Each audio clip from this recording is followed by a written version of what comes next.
Когда они приходят оформлять заявление в первый класс, бесконечно объясняем: пишите заявление, крымско-татарский язык, язык обучения. Наше население, молодежь в частности, как-то так, имеется в виду молодежь, это родители в основном 83-85 год рождения, я уже к ним обращаюсь больше, потому что при Келелер приходят дедушки, бабушки, они говорят: мы пытаемся, но они не хотят.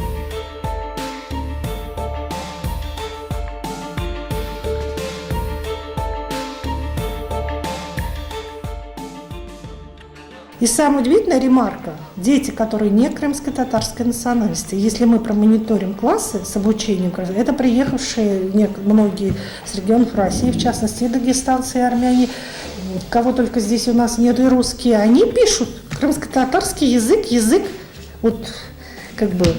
обучение. Как у нас там говорит Карина, Армен и там Святослав, они говорят лучше, чем крымские татары. Это парадокс.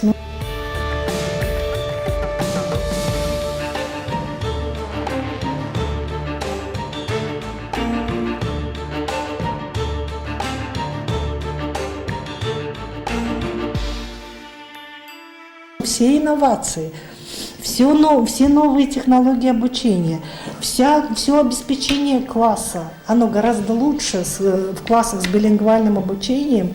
И вообще двуязычие – это круто. Ребенок после 4 класса свободно владеет, думает на крымско-татарском языке.